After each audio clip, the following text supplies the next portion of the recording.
고등학생이 세계적인 난제를 푼다고? 비웃음이 섞인 웃음소리가 런던 템즈 수리연구소를 가득 채웠습니다. 100여 명의 시선이 맨 뒤 견학석의 17살 소녀에게 쏠렸어요.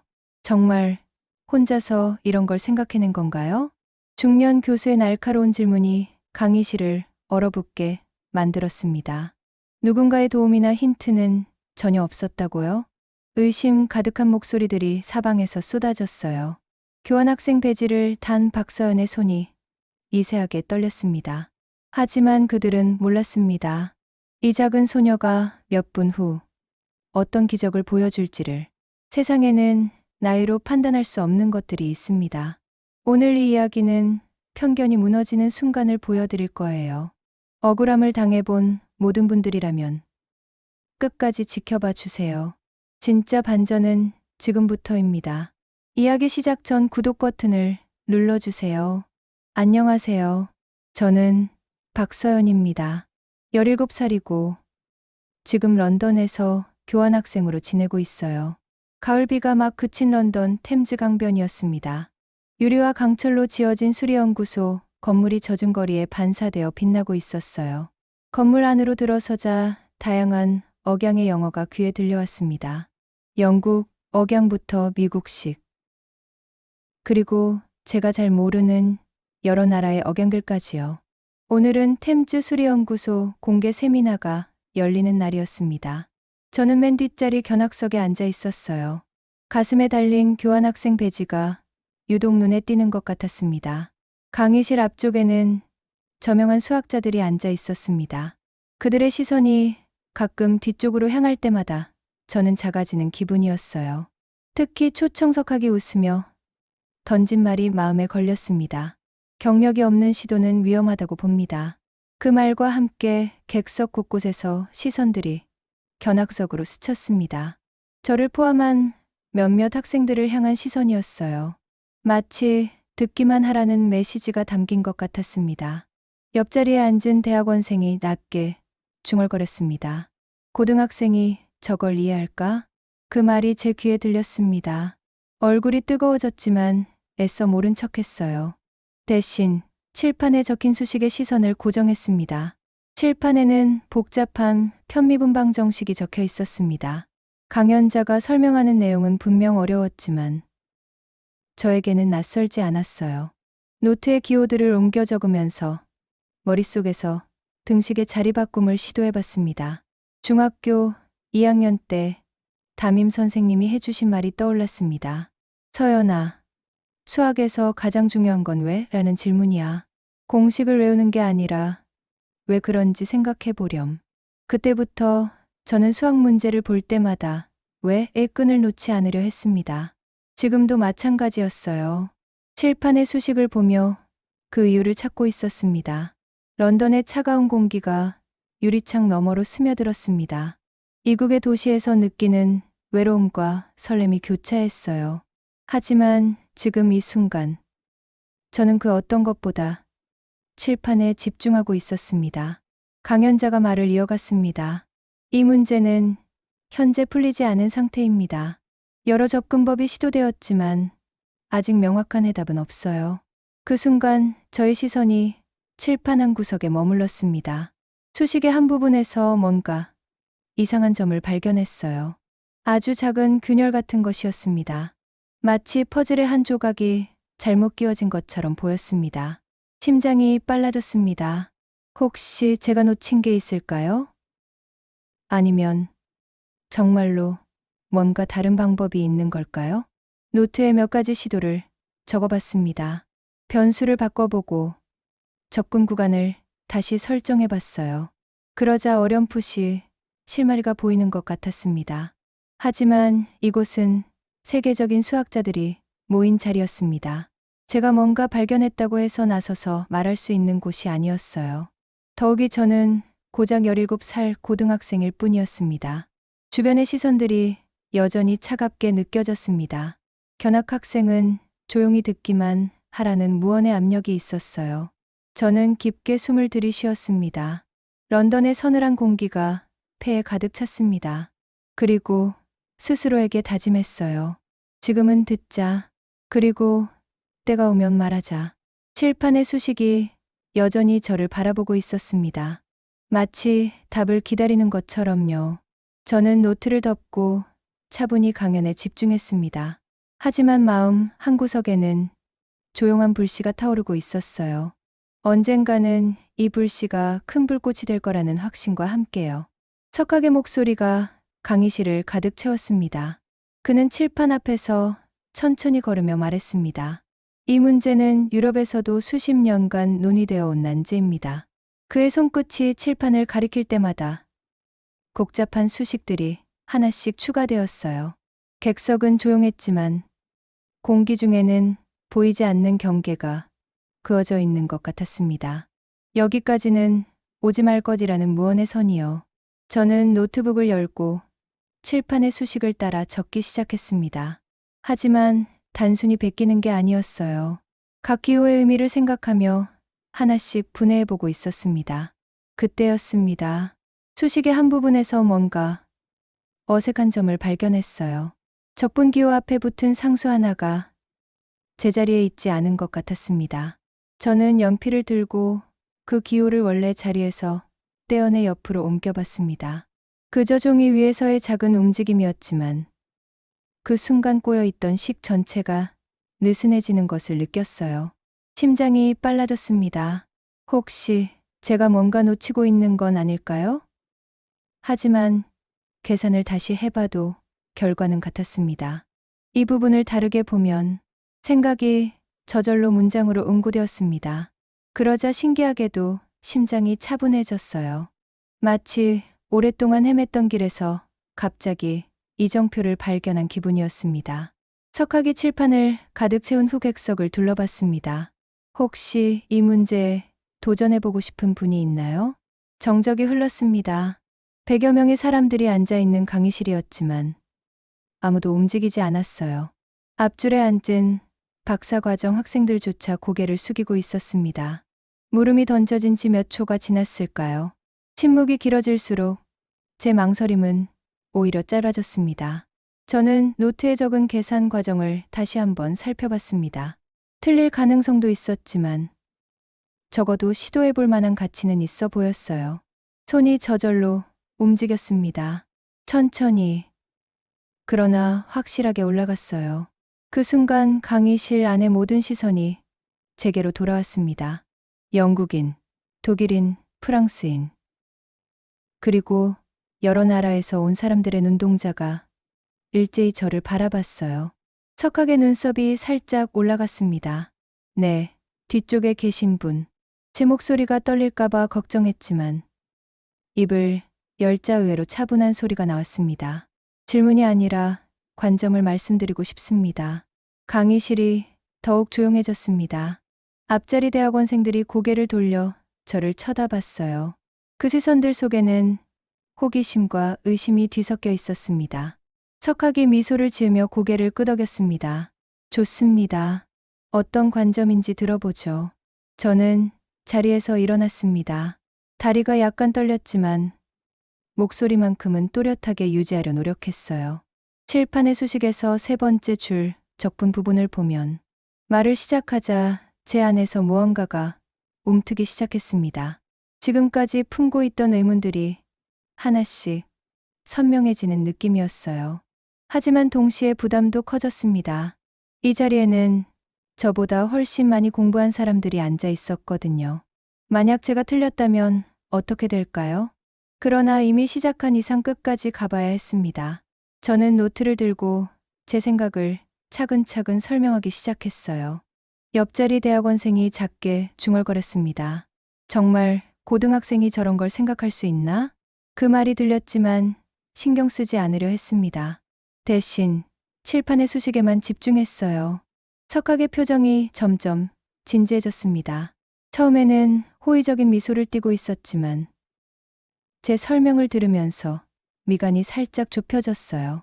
강의실의 공기가 변하고 있었습니다. 처음에 호기심, 어린 분위기에서 점점 긴장감이 도는 쪽으로요. 저는 계속 말했습니다. 제 목소리만이 넓은 강의실을 채우고 있었어요. 모든 사람들의 시선이 저에게 쏠려 있다는 것을 느낄 수 있었습니다. 그런데 설명을 하면서 한 가지 깨달은 것이 있었습니다. 제가 발견한 건 단순한 계산 실수가 아니었어요. 문제에 접근하는 방식 자체를 다르게 봐야 한다는 것이었습니다. 손끝이 미세하게 떨렸지만 마음만큼은 확신에 차 있었습니다. 이 길이 맞다는 직감이 있었거든요. 석학이 칠판을 다시 바라봤습니다. 그리고 몇 초간의 침묵 후에 입을 열었어요. 흥미로운 관점이군요. 하지만 그의 목소리에는 미묘한 변화가 있었습니다. 처음의 따뜻함보다는 조금 더 신중한 톤이었어요. 저는 그 변화를 놓치지 않았습니다. 뭔가 예상과 다른 방향으로 흘러가고 있다는 것을 직감했거든요. 석학이 고개를 끄덕이며 말했습니다. 그럼 앞으로 나와서 직접 보여주시겠어요? 순간 강의실이 더욱 조용해졌습니다. 100여 명의 시선이 저에게 집중되어 있었어요. 몇몇 사람들의 얼굴에는 호기심이, 또 다른 사람들의 얼굴에는 의구심이 어려 있었습니다. 저는 자리에서 일어났습니다. 다리가 후들거렸지만 마음만큼은 차분했어요. 노트를 들고 계단을 하나씩 내려갔습니다. 앞줄에 앉은 한 교수가 동료에게 작게 속삭였습니다. 고등학생이 설마. 그 말이 들렸지만 신경 쓰지 않으려 했습니다. 대신 칠판에만 집중했어요. 강단 앞까지 오니 키가 맞지 않았습니다. 조교가 작은 보조 발판을 가져다 주었어요. 발판을 밟는 소리가 조용한 강의실에 잔잔히 퍼졌습니다. 저는 깊게 숨을 들이쉬었습니다. 런던의 차가운 공기가 폐 깊숙이 들어왔어요. 그리고 분필을 집어들었습니다. 칠판 오른편 빈 공간에 아주 단순한 등식을 적기 시작했습니다. 분필이 칠판에 닿는 소리만이 정적을 깨뜨렸어요. 첫 번째 식을 완성하고 뒤돌아 객석을 바라봤습니다. 복잡해 보이지만 핵심은 과대평가된 항입니다. 제 목소리가 강의실을 가득 채웠습니다. 처음에는 약간 떨렸지만 점점 안정되어 갔어요. 앞줄에 앉아있던 사람들의 표정이 변했습니다. 처음에 웃음기 섞인 호기심이 점점 진지함으로 바뀌어가고 있었어요. 한 교수가 몸을 앞으로 기울이며 제가 적은 식을 자세히 봤습니다. 그의 눈동자가 칠판 위를 빠르게 훑었어요. 저는 계속 설명했습니다. 기존 접근법의 병목이 바로 여기에 있어요. 분필로 특정 부분을 동그라미 쳤습니다. 그리고 그 옆에 새로운 식을 적기 시작했어요. 지금까지는 평균으로 묶어서 계산했지만 다른 기준으로 재분류하면 이렇게 됩니다. 제 손이 칠판 위에서 빠르게 움직였습니다. 수식들이 하나씩 추가될 때마다 객석의 표정도 변해갔어요.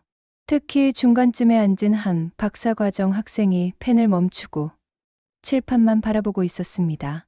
그의 입이 살짝 벌어져 있었어요. 저는 가장 핵심적인 부분에 도달했습니다.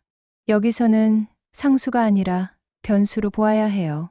짧고 선명한 문장이었습니다. 하지만 그 말과 함께 칠판에 적힌 식의 의미가 완전히 달라졌어요. 낯선 변환 규칙을 제시하자 강의실의 분위기가 또 한 번 바뀌었습니다. 몇몇 사람들이 펜을 놓고 칠판만 뚫어지게 바라봤어요. 초청석학의 눈썹이 미세하게 올라갔습니다. 그의 표정에서 처음의 여유로움이 사라지고 있었어요. 저는 마지막 계산을 완성했습니다. 분필을 놓고 뒤돌아 객석을 바라봤어요. 이렇게 접근하면 기존에 풀리지 않던 부분이 해결됩니다. 정적이 흘렀습니다. 몇 초간 아무도 말하지 않았어요. 그때 뒷자리에서 누군가가 중얼거렸습니다. 적어도 가벼운 장난은 아니네. 그 말이 강의실에 작게 퍼졌습니다. 여러 국적의 사람들이 서로 눈짓을 주고받았어요. 석학이 칠판에 다가왔습니다. 제가 적은 식들을 하나씩 살펴보기 시작했어요. 그의 손가락이 공중에서 수식을 따라 그었습니다. 몇 분이 지났을까요? 석학이 고개를 끄덕이며 입을 열었습니다. 흥미로운 접근법이군요. 하지만 그의 목소리에는 미묘한 경계심이 섞여 있었습니다. 처음에 호의적인 톤과는 분명히 달랐어요. 앞줄에 앉은 교수 중 한 명이 일어났습니다. 잠깐, 이 부분의 근거가 명확하지 않은 것 같은데요. 그가 제가 적은 식의 한 부분을 가리켰습니다. 목소리에는 의심이 담겨 있었어요. 저는 차분하게 대답했습니다. 그 부분은 베르누이 정리의 확장으로 설명할 수 있어요. 다시 분필을 들고 추가 설명을 적기 시작했습니다. 하지만 이번에는 강의실의 분위기가 달랐어요. 몇몇 사람들이 서로 속삭이기 시작했습니다.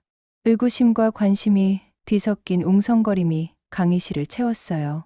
한 대학원생이 동료에게 말했습니다. 정말 고등학생이 저런 걸 혼자 생각해낸 거야? 또 다른 사람이 대답했습니다. 누군가 도움을 받았을 수도 있잖아. 그런 말들이 제 귀에 들려왔습니다. 가슴이 답답해졌지만 표정만큼은 평정을 유지하려 했어요. 석학이 다시 입을 열었습니다. 이론적으로는 흥미롭지만 실제 증명 과정이 필요할 것 같습니다. 그의 말에는 도전의 의미가 담겨 있었습니다. 마치 정말 할 수 있다면 끝까지 해보라는 뜻처럼 들렸어요. 저는 분필을 더 단단히 쥐었습니다. 손바닥에 땀이 났지만 포기할 생각은 없었어요. 증명하겠습니다. 제 목소리가 강의실에 울렸습니다. 짧지만 확신에 찬 대답이었어요. 그 순간 강의실의 모든 시선이 다시 저에게 집중되었습니다. 호기심, 의심, 기대, 우려가 뒤섞인 수많은 눈동자들이 저를 바라봤어요. 저는 칠판 왼쪽으로 이동했습니다. 새로운 공간에서 본격적인 증명을 시작하려 했거든요. 하지만 그때 뒷자리에서 작은 웃음소리가 들렸습니다. 비웃음이 섞인 소리였어요. 고등학생이 세계적인 난제를 푼다고? 그 말이 강의실에 퍼지자 여기저기서 비슷한 웅성거림이 일었습니다. 회의적인 시선들이 점점 많아지고 있었어요. 저는 깊게 숨을 쉬었습니다. 이제 정말로 중요한 순간이 다가오고 있다는 것을 느꼈거든요. 저는 분필을 내려놓고 잠시 칠판을 바라봤습니다. 웅성거림과 회의적인 시선들이 느껴졌지만 마음을 다잡았어요. 증명은 간단할수록 흔들리지 않아요. 제 목소리가 강의실에 차분하게 울렸습니다. 그리고 칠판의 왼쪽 끝으로 이동했어요. 정의부터 다시 시작하겠습니다. 분필로 가장 기본적인 공리부터 적기 시작했습니다. 화려한 기법이나 복잡한 변환이 아니었어요. 마치 작은 레고 블록을 하나씩 쌓아 올리듯 가장 단순한 원리부터 차근차근 쌓아갔습니다. 첫 번째 단계를 완성하고 뒤돌아 객석을 봤습니다. 여기까지 괜찮으세요? 한국어 억양이 섞인 제 영어가 강의실에 부드럽게 퍼졌어요. 몇몇 사람들이 고개를 끄덕였습니다. 두 번째 단계로 넘어갔습니다. 기존 수식에서 불필요한 항들을 하나씩 제거하기 시작했어요. 미로처럼 복잡해 보이던 식이 점점 명확한 길을 드러내고 있었습니다. 앞줄에 앉은 교수 중 한 명이 몸을 앞으로 기울였습니다. 처음에는 시큰둥한 표정이었지만 이제는 진지하게 칠판을 바라보고 있었어요. 세 번째 단계에서는 항들의 계열을 재정렬했습니다. 균형을 깨뜨리던 미세한 오차항들을 따로 격리시켰어요. 이 부분에서 왜 이렇게 되는지 설명드릴게요. 분필로 특정 구간을 표시하며 설명했습니다. 복잡했던 급수가 점점 유순한 형태로 변해가고 있었어요. 중간쯤에 앉은 대학원생이 노트북을 덮고 펜을 꺼냈습니다. 그의 행동을 본 다른 사람들도 하나둘 같은 행동을 했어요. 네 번째 단계에서 핵심에 도달했습니다. 왜 성립하는가를 반복해서 묻는 리듬으로 구조를 단단히 조여갔어요. 뒤쪽에서 작은 탄성이 들렸습니다. 기본기만으로 이렇게까지. 그 말이 강의실에 조용히 퍼졌습니다. 회의적이던 분위기가 조금씩 변하고 있었어요. 다섯 번째 단계에서는 모든 요소들을 하나로 연결했습니다. 각각 따로 놓여있던 조각들이 완전한 그림을 이루기 시작했어요. 석학이 칠판에 더 가까이 다가왔습니다. 그의 눈동자가 제가 적은 수식들을 따라 움직였어요. 미간이 살짝 좁혀져 있었지만 이전의 의구심과는 다른 종류의 집중이었습니다. 마지막 단계였습니다. 가장 단단한 곳에 결정적인 못을 박을 차례였어요. 결론적으로 이렇게 됩니다. 분필로 최종 결과를 적었습니다. 간결하고 명확한 등식이었어요. 처음에 복잡한 난제가 이토록 단순한 형태로 귀결되었다는 것이 신기할 정도였습니다. 저는 분필을 내려놓고 객석을 바라봤습니다. 강의실이 조용했어요. 하지만 이번의 정적은 이전과 달랐습니다. 회의나 의심이 아닌 집중된 사고의 정적이었어요. 앞줄의 한 교수가 펜으로 뭔가를 빠르게 계산하고 있었습니다. 그의 얼굴에는 놀라움이 어려 있었어요. 뒤쪽에서 누군가가 작게 중얼거렸습니다. 정말로 풀렸네. 그 말이 강의실의 작은 파문을 일으켰습니다. 여기저기서 웅성거림이 일기 시작했어요. 하지만 이번에는 긍정적인 반응이었습니다. 석학이 칠판 앞으로 와서 제가 적은 증명 과정을 다시 한번 살펴봤습니다. 그의 손가락이 공중에서 수식을 따라 그으며 검증하고 있었어요. 몇 분이 지났을까요? 석학이 고개를 끄덕이며 돌아섰습니다. 놀랍습니다. 그의 목소리에는 진정한 감탄이 담겨 있었어요. 처음에 형식적인 호의와는 완전히 다른 톤이었습니다. 객석에서 박수가 터져나왔습니다.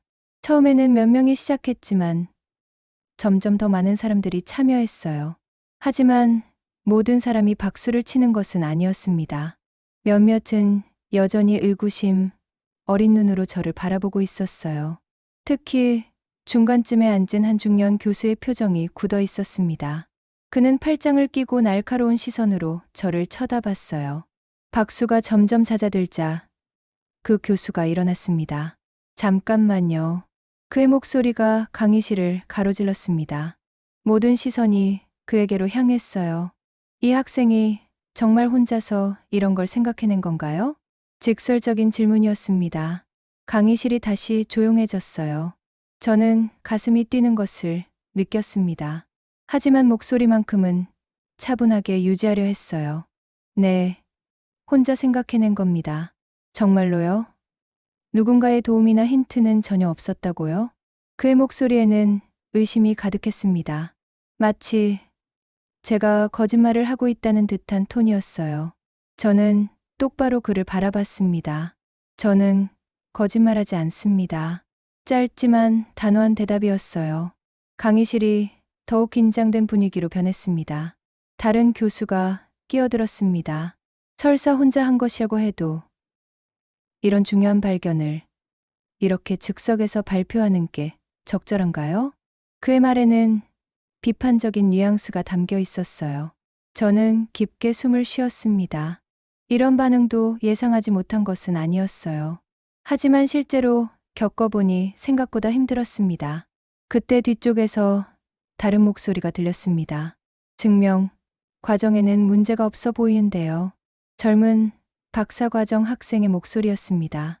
그가 용기 있게 저를 지지해주고 있었어요. 하지만 여전히 의구심을 품은 사람들이 많았습니다. 강의실의 분위기가 점점 복잡해지고 있었어요. 저는 칠판 앞에 서서 이 모든 상황을 지켜보고 있었습니다. 성취감과 부담감이 동시에 밀려왔어요.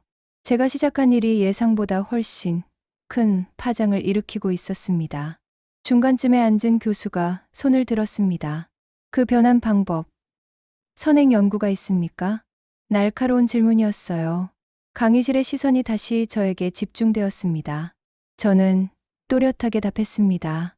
유사한 생각은 있지만 오늘 문제에 맞게 재배치했습니다. 제 목소리에는 흔들림이 없었어요. 확신에 찬 대답이었습니다.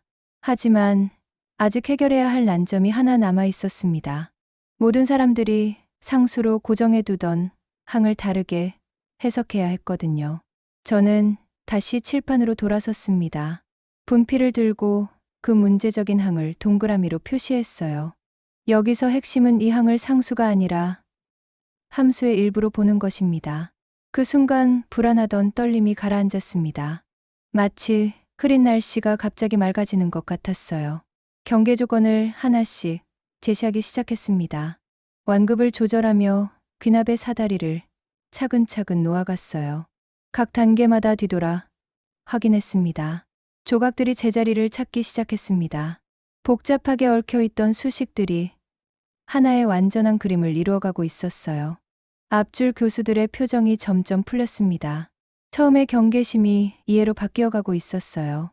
뒤쪽에서 작은 탄식이 새어나왔습니다. 오. 그 소리가 강의실에 잔잔히 퍼졌어요. 감탄이 섞인 소리였습니다. 척하기 팔짱을 풀고 손을 모았습니다. 그의 표정에서 냉정함이 사라지고 온기가 돌아오고 있었어요. 여러 국적의 연구자들이 메모하는 속도가 일정해졌습니다. 더 이상 의심하지 않고 진지하게 받아 적고 있었거든요. 저는 마지막 계산을 완성했습니다. 분필을 내려놓고 뒤돌아 객석을 바라봤어요. 변곡점이었습니다. 냉소가 궁금증으로, 경계가 경청으로 바뀌는 순간이었어요. 강의실의 공기가 완전히 달라져 있었습니다. 처음에 차가운 분위기 대신 따뜻한 관심이 느껴졌어요. 한 박사과정 학생이 질문했습니다. 이 방법을 다른 유형의 문제에도 적용할 수 있을까요? 건설적인 질문이었어요. 더 이상 제 자격을 의심하는 게 아니라 제 아이디어에 관심을 보이는 것이었습니다. 다른 사람들도 하나둘 질문을 던지기 시작했습니다. 비판적인 시각이 아니라 진정한 학문적 호기심에서 나온 질문들이었어요. 석학의 표정에 미세한 미소가 스쳤습니다. 그는 천천히 고개를 끄덕이며 말했습니다. 정말 훌륭합니다. 그의 목소리에는 진심 어린 인정이 담겨 있었어요. 더 이상 형식적인 칭찬이 아니었습니다. 강의실 곳곳에서 작은 박수가 터져나왔습니다. 이번에는 진정한 감탄에서 나온 박수였어요. 저는 가슴이 벅차오르는 것을 느꼈습니다. 하지만 동시에 이상한 차분함도 있었어요. 마치 오랫동안 품어왔던 생각이 드디어 세상에 나온 것 같은 기분이었습니다. 칠판 앞에 서서 이 모든 변화를 지켜보고 있자니 감회가 새로웠습니다. 처음에는 의심과 경계로 가득했던 이 공간이 이제는 따뜻한 관심으로 채워져 있었거든요. 런던의 차가운 공기가 여전히 유리창 너머에 있었지만 강의실 안은 온기로 가득했습니다. 이제 마지막 단계였습니다. 저는 분필을 들고 계산에 취약한 고리들을 하나씩 다시 점검하기 시작했어요. 극한 처리 부분을 먼저 확인했습니다. 혹시 놓친 조건이 있을까봐 신중하게 살펴봤어요. 경계의 유효성도 다시 한번 검토했습니다. 상한과 하한의 일치성을 확인할 차례였습니다. 이 부분이 가장 중요했거든요. 어느 하나라도 건너뛰면 전체 증명이 무너질 수 있었습니다. 여기에서 수렴이 보장됩니다. 제 목소리가 강의실에 차분하게 울렸어요. 긴장 대신 정확함이 손을 이끌고 있었습니다. 마지막 등호를 그었습니다. 그 옆에 간결한 최종값을 적었어요. 복잡했던 모든 과정이 이 하나의 숫자로 귀결되었습니다. 분필 소리가 멈췄습니다. 강의실이 잠깐 얼어붙었어요. 하지만 이번에 침묵은 달랐습니다. 의심이나 경계가 아닌 납득의 침묵이었거든요. 초청석학이 조용히 일어났습니다. 그는 천천히 칠판 앞으로 걸어와 제가 적은 증명을 처음부터 다시 훑기 시작했어요. 첫 번째 단계에서 멈춰 섰습니다. 손가락으로 공중의 수식을 따라 그으며 검토했어요. 고개를 끄덕이고 다음 단계로 넘어갔습니다. 두 번째, 세 번째 단계도 마찬가지였습니다. 각 단계마다 멈춰서 의심을 벗겨내고 있었어요. 네 번째 단계에서 조금 더 오래 머물렀습니다. 가장 핵심적인 변환이 이뤄진 부분이었거든요. 그의 눈동자가 수식 위를 천천히 움직였어요. 다섯 번째 단계를 지나 마지막 결론에 도달했습니다. 그는 제가 적은 최종값을 오랫동안 바라봤어요. 허점이 없었습니다. 석학이 손을 내렸습니다. 그리고 천천히 뒤돌아 저를 바라봤어요. 그의 얼굴에는 진정한 감탄이 어려 있었습니다. 박수가 시작되었습니다.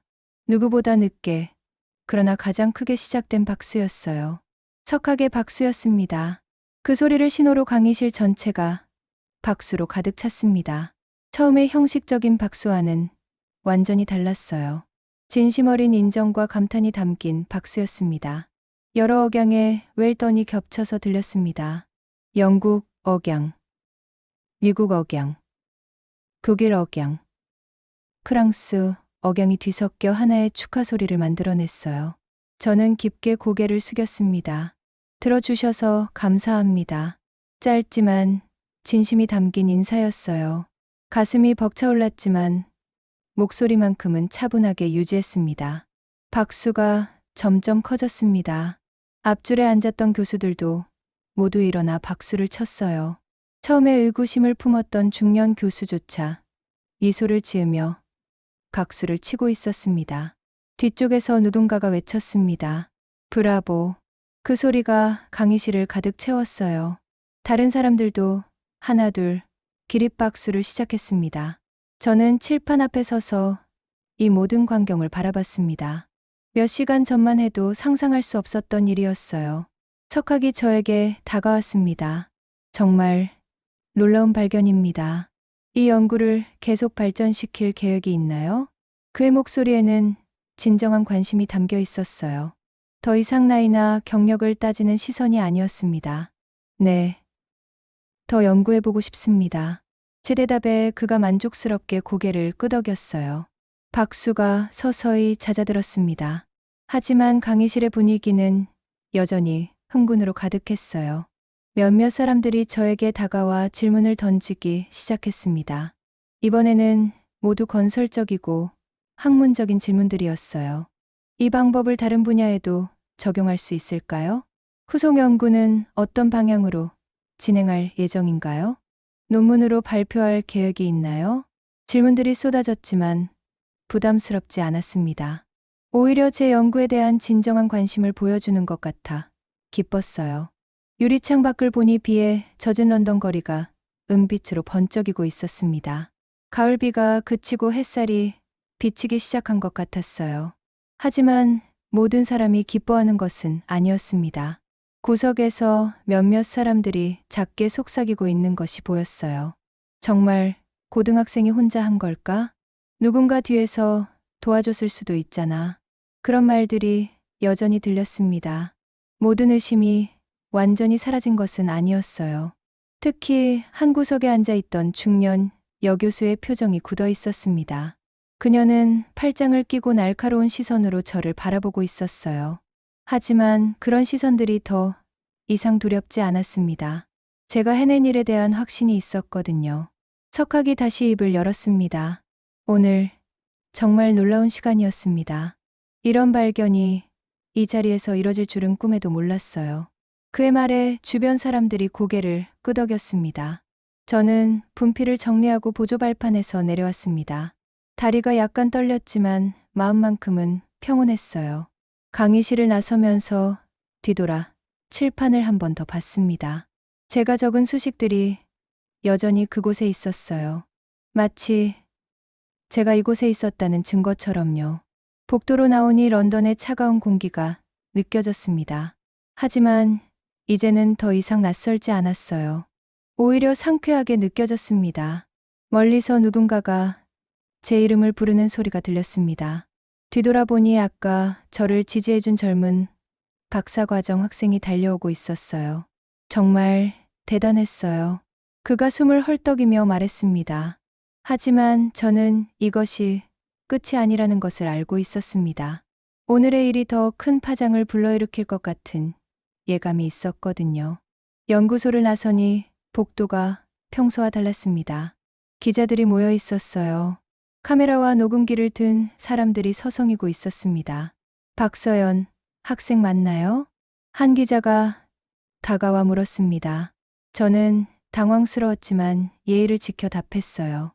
네, 맞습니다. 오늘 발표에 대해 한 말씀 해주시겠어요? 질문이 쏟아졌습니다. 하지만 저는 간단히만 답했어요. 더 연구해보고 싶습니다. 그리고 서둘러 그 자리를 벗어났습니다. 기숙사로 돌아가는 길에 휴대폰을 확인했어요. 메시지가 수십 개 와 있었습니다. 대부분 축하 메시지였지만 언론사에서 온 인터뷰 요청도 많았어요.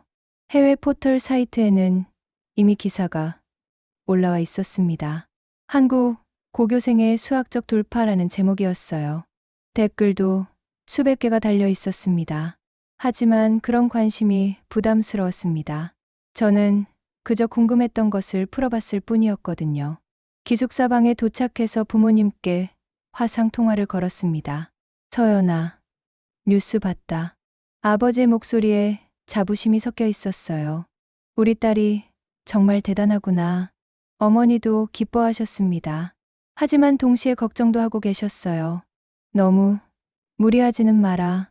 건강이 제일 중요하다. 부모님과 이야기를 나누니 마음이 차분해졌습니다. 오늘 있었던 일들이 정리되는 느낌이었어요. 다음 날 아침, 제가 다니는 국제고등학교는 조용했습니다. 현수막이나 축하 행사 대신 자율 스터디룸을 열어주셨어요. 축하한다, 서연아. 담임 선생님이 조용히 말씀하셨습니다. 하지만 너는 여전히 학생이야. 공부를 계속해야 한다. 선생님의 말씀이 고마웠습니다. 과도한 관심보다는 평상시처럼 대해주시는 게 더 좋았거든요. 점심시간에 몇몇 친구들이 다가왔습니다. 서연아, 어떻게 그런 걸 생각해낸 거야? 호기심, 어린 질문들이었어요. 저는 칠판 앞에 서서 설명하기 시작했습니다. 공식보다 이유를 먼저 생각하자. 제가 중학교 때 배운 방법을 친구들에게 알려줬어요. 왜 그런지 생각해보는 습관 말이에요. 처음에는 어려워하던 친구들이 점점 질문을 시작했습니다. 포기하려던 수학 문제에 다시 도전하는 모습이 보였어요. 이 부분은 왜 이렇게 되는 거지? 다른 방법도 있을까? 질문하는 친구들을 보니 뿌듯했습니다. 제가 경험한 그 즐거움을 다른 사람들도 느끼고 있는 것 같았거든요. 오후에는 예상치 못한 연락들이 왔습니다. 영국의 한 유명 대학에서 조기 연구 프로그램을 제안했어요. 박서연 학생의 재능을 더 발전시킬 수 있는 기회를 드리고 싶습니다. 대학 관계자의 말이었습니다. 정말 좋은 기회였어요. 런던 시청 교육국에서도 연락이 왔습니다. 지역 공립학교와의 협력 세미나를 제의했어요. 재능 있는 학생들을 위한 프로그램을 함께 만들어 보면 어떨까요? 담당자의 제안이었습니다. 하지만 저는 바로 결정하지 않았어요. 이런 중요한 일들은 신중하게 생각해야 했거든요. 시간을 좀 주세요. 부모님과 상의해 보겠습니다. 정중하게 답했습니다. 저녁에는 기숙사 식당에서 조용히 식사를 했어요. 다른 학생들의 시선이 느껴졌지만 평소처럼 행동하려 했습니다. 룸메이트가 물었습니다. 서연아, 기분이 어때? 갑자기 유명해져서 좀 부담스러워요. 그냥 평소처럼 지내고 싶어요. 솔직한 심정이었습니다. 밤늦게 방에서 혼자 생각에 잠겼습니다. 오늘 하루 동안 정말 많은 일이 있었어요. 책상 위에는 여러 제안서들이 놓여 있었습니다. 모두 좋은 기회들이었지만 어떤 길을 선택해야 할지 고민이 되었어요. 그때 중학교 담임 선생님의 말씀이 떠올랐습니다. 서연아, 중요한 건 혼자 자라는 게 아니야. 함께 성장하는 거란다. 그 말씀이 지금 상황에 딱 맞는 것 같았어요. 저는 노트에 제 생각을 정리하기 시작했습니다. 내 공부부터 바르게, 그리고 나눌 자리를 찾자. 이것이 제가 내린 결론이었습니다. 우선은 학생으로서 해야 할 공부를 충실히 하고, 동시에 제가 배운 것들을 다른 사람들과 나눌 수 있는 방법을 찾고 싶었어요. 다음 날 아침, 대학과 교육청에 연락을 드렸습니다. 좋은 제안 감사합니다. 하지만 우선은 학업에 집중하고 싶어요. 대신 틈틈이 다른 학생들을 도울 수 있는 기회가 있다면 참여하고 싶습니다. 제 답변에 그들도 이해를 표했습니다. 그런 자세가 더 훌륭합니다. 언제든 도움이 필요하면 연락하세요. 오히려 더 좋은 반응이었어요. 학교에서는 주말마다 수학 스터디 그룹을 만들어주기로 했습니다. 제가 다른 학생들과 함께 공부할 수 있는 기회였어요. 첫 번째 스터디 모임에는 생각보다 많은 학생들이 왔습니다. 수학을 어려워하던 친구들도 있었고, 잘하지만 더 깊이 공부하고 싶은 친구들도 있었어요. 오늘은 기본부터 시작해 볼까요? 저는 칠판에 가장 간단한 문제부터 적기 시작했습니다. 이 문제를 보고 어떤 생각이 드나요? 친구들의 대답을 들으며 하나씩 설명해 나갔어요. 제가 석학들 앞에서 발표했던 방식과 똑같았습니다. 왜 이렇게 될까요? 다른 방법은 없을까요? 질문을 던지며 함께 생각해보는 시간을 가졌어요. 몇 주가 지나자 변화가 보였습니다. 수학을 포기하려던 친구들이 다시 관심을 보이기 시작했어요. 서연아, 덕분에 수학이 재미있어졌어. 그런 말을 들을 때마다 뿌듯했습니다. 제가 혼자 잘하는 것보다 함께 성장하는 게 더 의미 있다는 걸 느꼈거든요.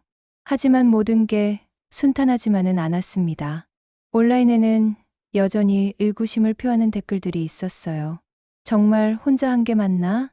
누군가 도와줬을 거야. 그런 말들을 볼 때마다 마음이 아팠습니다.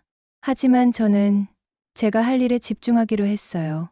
어느 날 저녁 예상치 못한 이메일이 도착했습니다. 템즈 수리연구소에서 온 것이었어요. 박서연 학생의 연구를 더 발전시킬 수 있는 새로운 기회가 있습니다. 내용을 읽어보니 국제 공동 연구 프로젝트에 참여할 기회였습니다. 여러 나라의 젊은 연구자들과 함께하는 프로그램이었어요.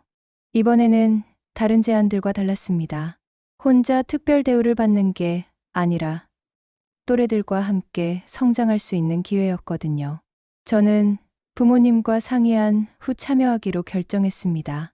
이번에는 정말 함께하는 거네요. 제 마음도 한결 가벼웠습니다. 런던의 가을이 깊어가고 있었습니다. 템즈 강변의 단풍이 아름다웠어요. 그날 처음 연구소에 갔을 때와는 많은 것이 달라져 있었습니다. 하지만 가장 큰 변화는 제 마음이었어요. 이제는 혼자가 아니라 함께라는 것을 알고 있었거든요. 며칠 새 메일함이 가득 찼습니다. 대학교 조기 입학 제안서, 연구소 인턴십 프로그램, 언론사 인터뷰 요청들이 끊임없이 들어왔어요. 하지만 저는 서두르지 않았습니다. 기숙사 책상에 앉아 노트에 우선순위를 적기 시작했어요. 첫 번째, 교과 수업에 충실하기. 두 번째, 친구들과의 문제 토론 시간 늘리기. 세 번째, 주말 지역 중학생 멘토링 참여하기. 간단하지만 명확한 목록이었습니다. 룸메이트가 물었습니다. 서연아, 정말 그 좋은 기회들을 다 포기하는 거야? 저는 고개를 저었어요. 포기가 아니라 순서예요. 지금 제가 해야 할 일부터 하는 거죠. 주말 오후 지역 커뮤니티 센터에서 중학생들을 만났습니다. 12명의 아이들이 모여 있었어요. 모두 수학을 어려워하는 학생들이었습니다. 안녕하세요. 저는 박서연이에요. 아이들이 신기한 듯 저를 바라봤습니다. 언니, 정말 그 유명한 사람이에요? 한 아이가 물었어요. 저는 웃으며 대답했습니다. 유명한 건 중요하지 않아요. 우리가 함께 공부하는 게 중요하죠. 칠판에 간단한 문제를 적었습니다. 아이들이 어려워하는 기본 개념부터 시작했어요. 이 문제를 보고 어떤 생각이 드나요? 처음에는 주저하던 아이들이 하나둘 손을 들기 시작했습니다. 몇 주가 지나자 변화가 보였어요. 수학을 포기하려던 아이들이 다시 관심을 보이기 시작했습니다. 언니, 이 문제 정말 재미있어요. 그런 말을 들을 때마다 가슴이 뿌듯했습니다. 어느 날 저녁, 기숙사 식탁에서 친구들과 이야기를 나누고 있었어요. 서연아, 너는 정말 대단해. 그런 기회들을 뒤로 미루고 친구의 말에 저는 천천히 대답했습니다. 어디서 공부하느냐도 중요하지만 어떻게 나누느냐가 더 크다고 생각해요. 한국어와 영어를 섞어 말하는 제 목소리가 식당에 울렸어요. 그날 밤 연구소에서 온 마지막 제안서를 읽어봤습니다. 정말 좋은 조건이었어요. 하지만 저는 학기 말까지의 로드맵을 작성해서 보냈습니다. 빠른 확답 대신 제 계획을 말씀드리고 싶습니다. 이메일에 적었어요. 연구의 문은 활짝 열렸지만 들어서는 발걸음은 제 속도에 맞췄습니다. 어른들의 칭찬과 기대 사이에서 숨을 고르는 시간이 필요했거든요. 한 달 후, 중학생 멘토링 마지막 수업이었습니다. 아이들이 준비한 깜짝 선물이 있었어요. 언니, 이거 받아요. 손으로 만든 카드였습니다. 거기에는 아이들의 메시지가 적혀 있었어요. 언니, 덕분에 수학이 무서웠지 않아졌어요. 다음에도 또 만나요. 그 카드를 받으며 깨달았습니다. 이것이 제가 진짜 원했던 것이라는 걸 말이에요. 며칠 후 연구소에서 연락이 왔습니다. 박서연 학생의 계획을 존중합니다. 언제든 준비가 되면 연락하세요. 예상보다 좋은 반응이었어요. 겨울이 다가오고 있었습니다. 런던의 거리에 첫눈이 내리기 시작했어요. 기숙사 창가에 앉아 밖을 바라보며 생각했습니다. 끝은 또 다른 시작의 이름이라는 걸 말이에요. 언젠가 다른 나라의 강의실에서 혹은 동네 작은 교실에서 저는 다시 손을 들 것입니다. 이번에는 혼자가 아니라 함께 든 손들과 함께요. 템즈강이 저녁 노을에 물들어 흐르고 있었습니다. 그 강물처럼 제 이야기도 계속 흘러갈 것이었어요. 새로운 시작을 향해서 말입니다. 오늘 이야기는 여기까지입니다. 오늘의 이야기도 잘 들으셨나요? 오늘의 이야기가 마음을 울리셨다면 구독과 알림 설정, 좋아요 꼭 부탁드립니다. 영상을 끝까지 함께 해주셔서 고맙습니다. 저는 AI 나레이션 김희연이었습니다.